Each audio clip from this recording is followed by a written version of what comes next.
Get him out of here. This lounge is for real VIPs. The words cracked across the executive lounge like a starter pistol, turning a quiet Tuesday morning into something nobody would forget. At exactly 8:14 a.m., inside Terminal C of one of the busiest airports in America, dozens of travelers looked up from their coffee cups and laptops as a lounge attendant pointed directly at a tall black man standing beside the check-in counter. Marcus Ellington didn't flinch. He simply stood there in a plain black polo shirt, dark jeans, and worn leather sneakers. No designer luggage. No entourage. No gold watch. Nothing about him matched the picture the staff had already created in their minds. The attendant folded her arms. "Sir, I already told you. You don't have access to this lounge." Her voice carried through the room. Nearby travelers exchanged glances. A few leaned forward in their seats. Marcus calmly held out his membership card again. "I believe there's been a mistake." The woman barely looked at it. "No mistake. This area is reserved for premium travelers." A businessman seated near the window smirked and returned to his phone. Another passenger whispered something to his companion, and both laughed quietly. The air inside the lounge shifted. It wasn't comfortable anymore. It felt charged. Marcus lowered his hand. His expression never changed. Years of experience had taught him something important. People often revealed who they were long before they revealed what they knew. The attendant pressed a button beneath the counter. Within seconds, a lounge supervisor appeared from a hallway marked staff only. His name tag read Daniel Whitmore. Mid-40s. Crisp suit. Confident smile. The kind of smile that disappeared the moment he looked at Marcus. "What's the issue here?" he asked. "Unauthorized access attempt," the attendant replied. Daniel glanced at Marcus from head to toe. His eyes lingered on the jeans, the sneakers, the simple carry-on bag resting beside him. Then he nodded as if the case had already been solved. "Sir, we're going to need you to leave the lounge." Marcus looked around slowly. Nobody spoke. Nobody intervened. The giant windows overlooking the runway filled the room with morning sunlight, but somehow the space felt colder now. "And if I don't?" Marcus asked quietly. Daniel's smile tightened. "Then airport security will escort you out." Several heads turned. Someone picked up a phone and started recording. Another traveler shifted uncomfortably in her chair. Marcus noticed all of it. The nervous glances, the whispers, the assumptions hanging in the air like invisible smoke. Yet he remained perfectly still. That calmness irritated Daniel even more. "You're creating a disturbance," Daniel said. "I'm standing here," Marcus replied. The supervisor stepped closer. "This isn't a debate." For a moment, silence settled over the lounge. The espresso machine hissed in the background. A departure announcement echoed faintly from the terminal outside. Then a young employee behind the desk looked up from her monitor. Her name tag read Emily Carter. Her eyes moved from the screen to Marcus and back again. A small crease formed between her eyebrows. She had just seen something that didn't make sense. Something that definitely didn't match the story everyone else seemed eager to believe. Before she could speak, Daniel turned toward her. "Don't worry about it," he said sharply. "I've got this." Emily hesitated. Then she looked at the screen again. Meanwhile, Marcus glanced through the glass wall toward the distant runway. Far beyond the commercial jets and service vehicles, a sleek white aircraft sat waiting under the morning sun. Nobody inside the lounge paid attention to it. Nobody knew why it was there. Nobody knew who it was waiting for. And nobody knew that within the next hour, the entire airport would come to a standstill because of the man they were trying to throw out. Emily stared at the monitor for a second longer. The line she had just read refused to make sense. Access level, executive priority. Flight classification, restricted. Passenger designation, direct clearance required. She blinked and refreshed the screen. The information remained exactly the same. Across the lounge, Marcus Ellington stood quietly while Daniel Whitmore continued treating him like an inconvenience. The contrast was impossible to ignore. Daniel saw a man in jeans carrying a simple overnight bag. The system saw someone attached to one of the highest clearance categories available inside the airport network. Emily opened another tab. Her pulse quickened. The name appeared again. Marcus Ellington. She had heard it before, although she could not immediately place where. Before she could continue, Daniel snapped his fingers toward the front desk. "Emily, stop digging through records and process the waiting list." His tone was sharp enough to make several nearby travelers look up. Emily hesitated. "Sir, I think there might be something you should see. Daniel did not even turn around. There is nothing I need to see. The room felt smaller now. Not physically, emotionally. Every conversation seemed quieter than before. Every glance seemed longer. Marcus noticed the shift immediately. He had spent decades sitting across negotiating tables worth hundreds of millions of dollars. He understood tension the way pilots understood turbulence. You could not always see it, but you could feel it building. He set his carry-on beside a leather chair near the entrance and calmly folded his hands. No frustration, no argument, no raised voice. That seemed to bother Daniel more than open resistance would have. Sir, I am asking you one final time to leave voluntarily. Marcus looked at him. And I am asking you one final time to verify the information before making a decision. A few passengers exchanged glances. A woman near the coffee station lowered her newspaper. A man wearing a Navy business suit quietly removed one earbud. People were beginning to pay attention. Outside the giant windows, aircraft moved across the tarmac beneath a bright blue morning sky. Baggage carts rolled between gates. Fuel trucks crossed service roads. Everything appeared normal. Yet less than a mile away, inside a private aviation zone closed to the public, several operations managers were staring at their own screens. A scheduled departure remained on hold. Pilots were waiting. Ground crews were waiting. Security teams were waiting. Nobody complained because everyone understood the importance of the passenger connected to that flight. Back inside the lounge, nobody knew any of that. To them, Marcus was simply the man being asked to leave. Daniel folded his arms. You know what your problem is? Marcus remained silent. Daniel continued anyway. You think rules do not apply to you. The words hung in the air. Several travelers looked uncomfortable. Emily looked down at her monitor again. Then she saw something else. A flashing notation attached to Marcus's profile. Contact Airport Executive Command immediately if service issue occurs. Her eyes widened. That was not a standard designation. It was not even close. She pushed back from her chair. Daniel, she said quietly, I really think we need to stop and verify this. Daniel finally turned toward her, irritation written across his face. But before he could respond, a phone began ringing somewhere behind the front desk. Then another phone started ringing. Seconds later, a third line lit up. The sound cut through the lounge like an alarm nobody understood yet. Emily looked at the flashing screens. Daniel looked confused. Marcus simply glanced toward the runway again. For the first time all morning, the corner of his mouth moved ever so slightly. Not a smile, not satisfaction, just the expression of a man who already knew something everyone else was about to discover. The ringing phones changed everything. Not because anyone knew what they meant, but because certainty began to disappear from the room. Daniel Whitmore looked toward the front desk as another line started flashing. Then another. The confidence that had carried him through the last 15 minutes seemed to loosen around the edges. Travelers noticed it immediately. Authority was easy to follow when it looked absolute. The moment it started questioning itself, people began asking their own questions. A man near the window stood and walked closer. A woman carrying a rolling suitcase lowered her phone and frowned. Even the businessman who had laughed earlier now watched in silence. Marcus Ellington remained exactly where he was. Calm, unmoved. The lounge no longer felt like a place where one man was being removed. It felt like a place waiting for an answer. Emily picked up one of the phones. Her expression changed almost instantly. Yes, she said. This is the executive lounge. She listened for several seconds. I understand. When she hung up, another line was already ringing. Daniel stepped toward her. What is going on? Emily hesitated. Operations is asking whether a passenger named Marcus Ellington has checked in. Daniel gave a short laugh. Tell them no.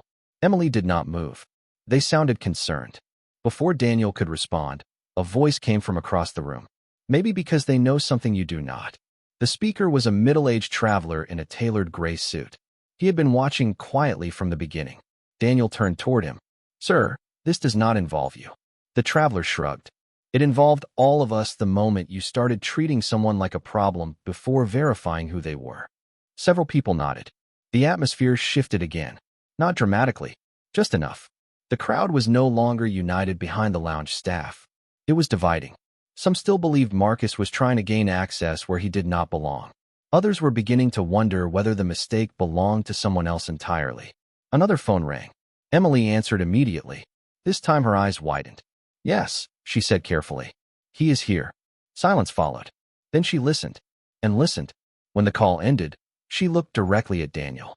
Executive Flight Operations wants confirmation of his location every 5 minutes. Daniel frowned. Why? Emily swallowed. They did not say. A younger traveler standing near the coffee station laughed nervously. What kind of passenger needs location updates from Executive Flight Operations? Nobody answered.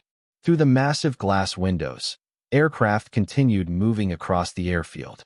But now several travelers noticed something unusual. Service vehicles were gathering near the distant private aviation section. A convoy of black airport SUVs had appeared near the restricted hangars. The movement was subtle, yet impossible to miss once someone pointed it out. Marcus watched the runway for a moment before returning his attention to the room. He could feel it happening. The assumptions that had seemed so solid 20 minutes earlier were beginning to crack. Daniel folded his arms tighter. I do not care how many phone calls come in, he said. Rules are rules. Marcus met his eyes. Rules matter, he replied calmly. That is exactly why they should be applied correctly. The room fell silent again. Even Daniel seemed unsure how to answer. Then Emily's monitor flashed red. Not yellow, not blue, red. She stared at the screen. Her face lost color. For a second, she simply sat there. Then she whispered words that made the entire front desk freeze. Daniel, Executive Command just flagged this passenger as Priority 1. The words landed harder than any announcement echoing through the terminal. Priority 1. Even the travelers who did not understand airport operations recognized the significance in Emily Carter's voice. Daniel Whitmore stared at her across the counter. That has to be a mistake. Emily shook her head. The system does not issue Priority 1 alerts by mistake. She turned the monitor slightly toward him. The color drained from his face as he read the flashing notification. Around them, the lounge had become completely silent. Coffee cups sat untouched. Laptop screens glowed forgotten. Every eye remained fixed on the unfolding scene. Marcus Ellington stood calmly near the entrance, showing no reaction at all. That calmness made the moment feel even heavier. Most people fought when accused. Most people defended themselves when embarrassed in public. Marcus had done neither. He had simply waited. And now the room was beginning to understand why. Emily opened another file attached to the alert. Her eyes widened. Daniel, she whispered. You need to see this. Daniel stepped closer. See what? Emily hesitated before speaking. The authorization chain. She swallowed. This passenger's profile routes directly through Airport Executive Command. A murmur spread through the lounge. One traveler lowered his phone and looked toward Marcus with entirely new eyes. The businessman near the window sat forward in his chair. The woman with the rolling suitcase quietly exchanged a glance with another passenger. The assumptions that had filled the room earlier were dissolving one by one. Daniel tried to regain control. That does not change the fact that he does not belong in this lounge. Emily looked at him in disbelief. How can you still say that? Daniel opened his mouth, but stopped. For the first time that morning, he sounded uncertain even to himself. Meanwhile, another call arrived. Emily answered immediately. The voice on the other end spoke rapidly. Her expression shifted from concern to outright shock. Understood, she said. I will relay the message. She hung up slowly. What now? Daniel asked. Emily looked directly at him.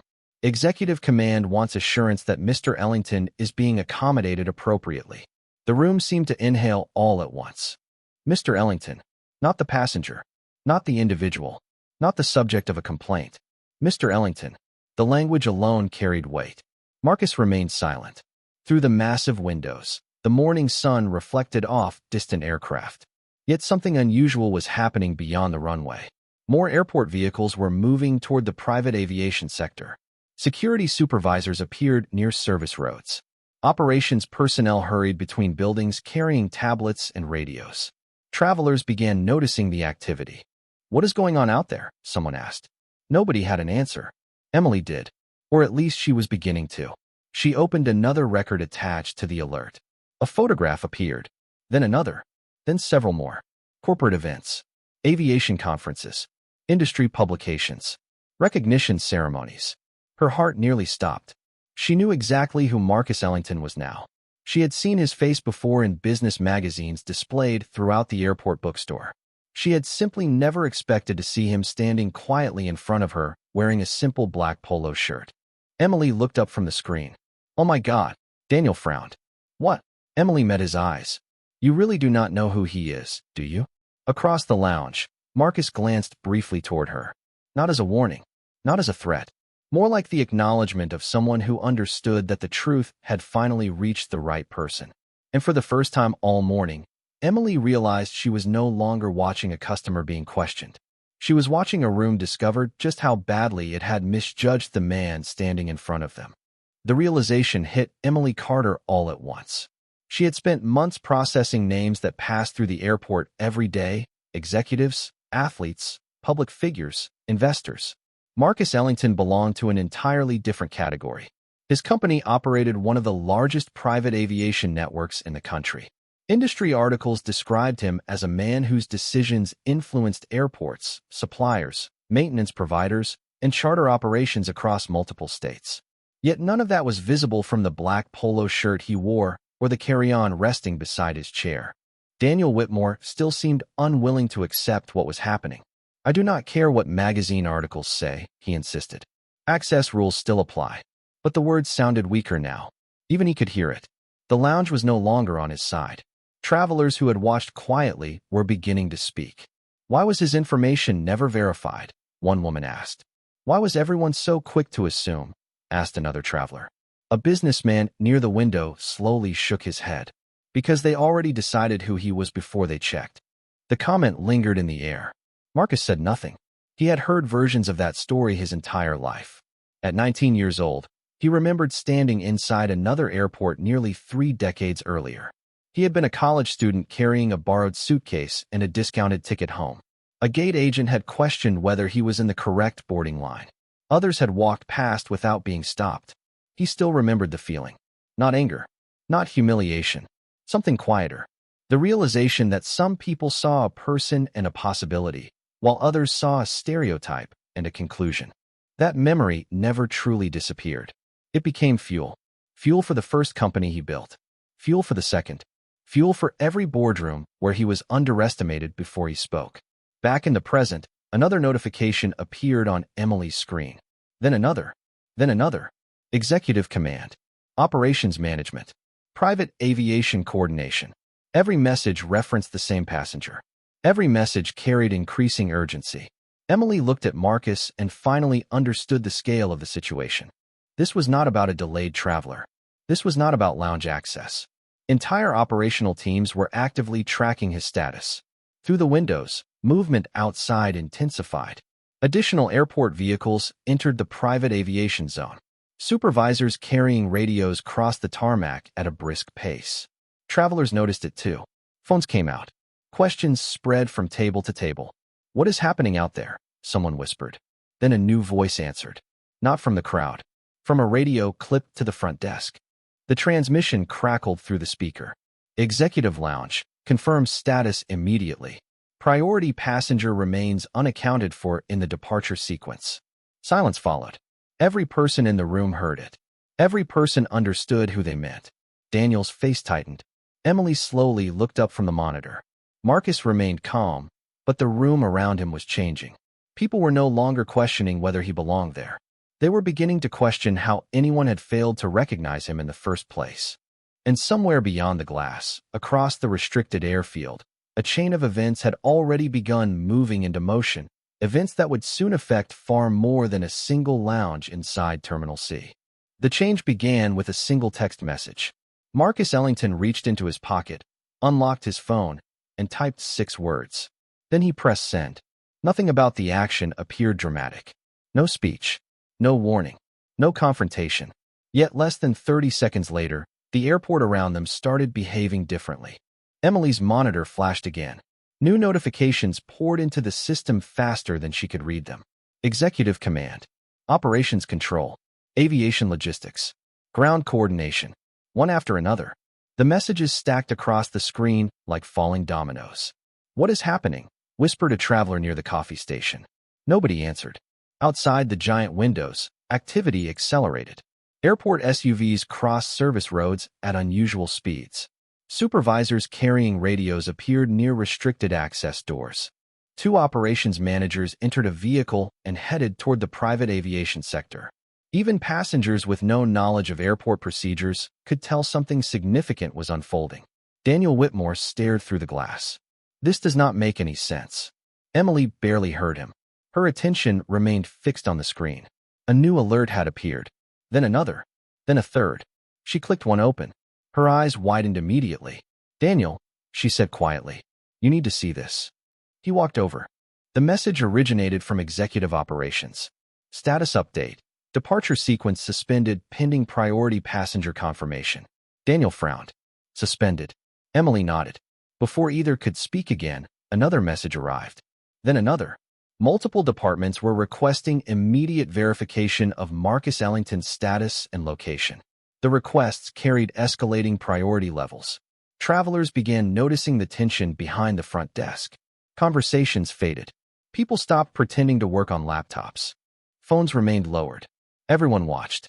Marcus remained exactly where he had been standing. Calm, patient, almost detached from the chaos gathering around him. That calmness felt different now. Earlier it had looked like restraint. Now it looked like confidence. The confidence of someone who already knew the outcome.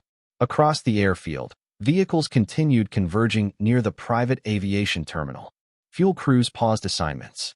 Scheduling coordinators opened emergency communication channels. Dispatch supervisors exchanged rapid updates. The effects were spreading far beyond Terminal C. Inside the lounge, Daniel finally looked directly at Marcus. "What did you do?" Marcus slipped his phone back into his pocket. "Nothing unusual." "Then why is this happening?" Daniel asked. Marcus glanced toward the runway. "Because systems respond when they receive information." The answer only deepened the confusion. Another transmission crackled through the front desk radio. "Executive Lounge. Confirm passenger status immediately. Repeat. Immediate confirmation required." The voice sounded urgent now. Emily picked up the radio. "The passenger is present." Several seconds passed. Then the reply came. "Understood. Executive response team is en route." The room went silent. A traveler near the entrance slowly lowered his phone. Another passenger exchanged a stunned glance with her husband. "Executive response team." Those were not words people heard every day. Daniel's expression tightened. The authority he had carried all morning seemed to shrink with every passing minute. Emily looked back at her screen and froze. A new airport-wide notification had just appeared. Not for one department. Not for two. Airport-wide. She read it twice to make sure she was not imagining it. Then she looked toward Marcus. For the first time, she fully understood the scale of the mistake that had been made. Somewhere beyond the glass, the airport had begun slowing itself down. Not because of weather. Not because of equipment. Not because of security concerns. Because one man standing quietly inside a lounge had not yet reached the aircraft waiting for him. The reveal arrived not with a dramatic announcement, but with a sound. A tone echoed from the front desk system, different from every notification that had come before it. Emily Carter looked down at the monitor. Every active window had disappeared. In their place was a single screen carrying a designation she had never seen displayed in person. Executive Aviation Authority override. Beneath it sat one name. Marcus Ellington. The room froze. Daniel Whitmore stared at the screen as if it had suddenly begun speaking another language. "That cannot be right," he whispered. Emily did not answer. She could not. At that exact moment, the large digital display mounted near the lounge entrance refreshed. Normally, it showed flight updates and terminal information. This time it displayed a private operations notice visible only because of the airport-wide override. Several travelers read it aloud at the same time. Private Flight Alpha 1 awaiting final clearance from CEO Marcus Ellington. Silence followed. Complete silence. The words seemed to pull all the oxygen from the room. A businessman near the window slowly stood up. The woman with the rolling suitcase covered her mouth. Even the travelers who had doubted Marcus from the beginning now looked at him differently. Not because of the title. Not because of the aircraft. Because they suddenly understood what had happened. The man they had watched being questioned, dismissed, and nearly removed from the lounge was the very person an entire chain of airport operations had been waiting for. Daniel looked from the screen to Marcus and back again. "You are the CEO?" Marcus met his eyes calmly. "I never hid who I was." Nobody could argue with that. He had presented his credentials. He had requested verification. He had asked for the rules to be followed correctly. The assumptions had come from everyone else. Emily's monitor flashed again. This time a photograph appeared beside Marcus's profile. Corporate conferences, aviation industry summits, national business publications. There was no doubt anymore. A traveler near the coffee station let out a low whistle. We have all seen him before. Another passenger nodded. Just not dressed the way we expected. Marcus glanced around the room. The same people who had avoided eye contact earlier were now studying every detail. The shift was impossible to miss. Respect had arrived the moment recognition did. That realization saddened him more than it satisfied him. A new voice suddenly echoed through the front desk radio. Executive response team arriving in 2 minutes. Maintain current status. Daniel looked visibly shaken. The authority he had carried throughout the morning was gone. In its place stood uncertainty. Marcus finally broke the silence. His voice was calm, measured, and impossible to ignore. The problem was never that you did not know who I was. Every traveler listened. Even the distant sounds of the terminal seemed to fade. Marcus continued. The problem is how you treated someone you thought did not matter. The words landed with the force of truth. Nobody interrupted. Nobody argued. Outside the windows, another convoy of airport vehicles approached the private aviation sector. Inside the lounge, every assumption that had fueled the morning had collapsed. And for the first time since entering the lounge, Marcus Ellington was no longer the only person standing there who understood exactly what was about to happen next. 2 minutes later, the executive response team arrived. The glass doors opened and 3 senior airport officials entered the lounge with the kind of urgency that instantly changed the atmosphere. They were not looking at flight schedules. They were not looking at travelers. They were looking for one person. Marcus Ellington. The lead official, a silver-haired executive named Robert Gaines, spotted him immediately and walked forward. Mr. Ellington, he said, I owe you an apology. The entire lounge watched. Daniel Whitmore stood frozen behind the desk. Earlier that morning, he had spoken with certainty.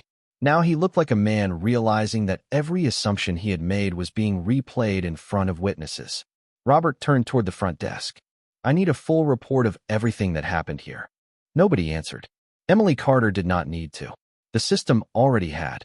Every access request, every call, every escalation, every ignored verification attempt had been recorded automatically. Robert accepted a tablet from another executive and reviewed the timeline. His expression hardened with every swipe. He presented valid credentials. Swipe. Verification was available. Swipe. Executive priority warnings appeared. Swipe. The warnings were ignored. The room felt heavier with each statement. Travelers who had witnessed the confrontation exchanged glances. Nobody was speaking now. They were listening. Outside the windows, airport activity continued shifting. Operations teams adjusted schedules. Supervisors rerouted resources. The consequences of a single bad decision had spread through multiple departments. Not because Marcus demanded it, because systems designed to protect critical operations had responded exactly as they were built to respond. Robert looked up from the tablet. Temporary access suspension has already been initiated. Daniel blinked. What does that mean? Robert's voice remained professional. It means your system privileges are being reviewed pending investigation. At that exact moment, Daniel's terminal screen locked.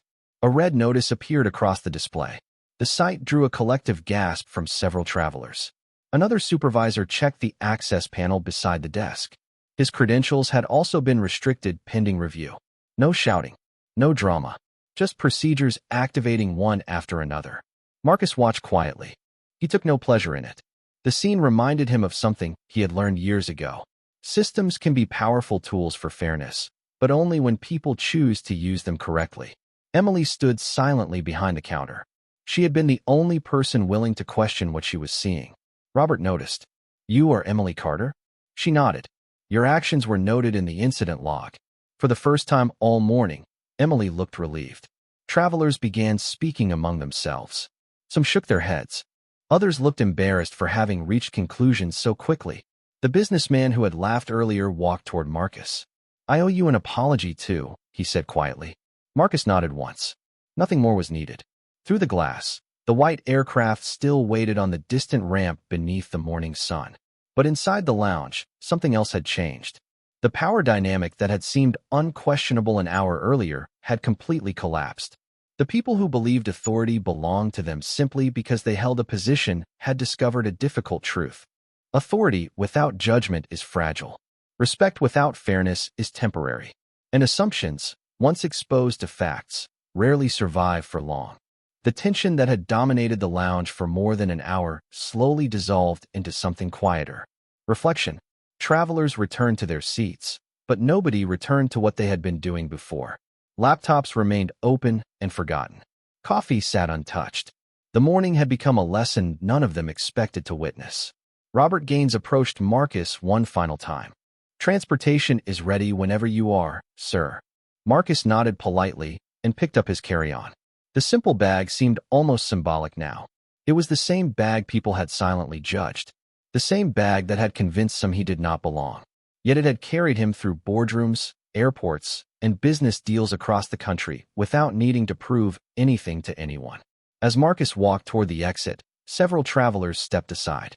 Not because of his title, not because of his wealth, because respect had finally replaced assumption. The businessman who had apologized earlier extended a hand. "Thank you," he said. Marcus paused. "For what?" The man looked around the room. "For handling this the way you did." Marcus considered the answer for a moment. Getting angry would not have taught anyone anything. The man lowered his head slightly. He understood. Emily Carter watched from behind the desk. She would remember this day for the rest of her career. Not because she had met a famous executive. Not because she had witnessed airport leadership respond to a crisis. She would remember it because she had seen how easily people could be judged when appearance became a substitute for facts. Marcus noticed her standing there. "Keep asking questions when something does not feel right," he told her. Emily smiled. "I will." Outside the lounge, the terminal moved with its usual rhythm. Boarding calls echoed from distant gates. Families rolled suitcases across polished floors. Travelers hurried toward connections. Most of them had no idea what had happened behind the glass walls of the executive lounge. But the people who witnessed it would not forget. As Marcus entered the private corridor leading toward the airfield, sunlight streamed through the windows. Beyond them, the white aircraft waited exactly where it had been all morning. Ground crews stood ready. Pilots stood ready. Operations teams stood ready. Not because a billionaire was arriving. Not because a chief executive officer was arriving. Because a scheduled process could finally continue. Marcus paused briefly before stepping through the final security door. He looked back toward the terminal one last time. Then he spoke words that would stay with more than one person that morning. Respect should never require recognition. The sentence was simple, yet it carried more weight than every title attached to his name. Minutes later, the departure sequence resumed. Airport notifications cleared. Operations returned to normal. Vehicles dispersed. Radios quieted. The temporary standstill that had rippled across multiple departments faded into routine activity once again. Through the lounge windows, several travelers watched the aircraft begin its slow movement across the ramp. Nobody spoke. They simply watched. Because the story had never really been about a private flight. It had never been about status, wealth, or power. It had been about something much smaller and much more important. A decision, a glance, an assumption, the choice to judge a person before knowing them. And as the aircraft disappeared into the bright morning sky, one truth remained behind. Marcus Ellington had not raised his voice. He had not demanded special treatment. He had not forced respect. He had simply allowed the truth to arrive. And when it did, everything else followed.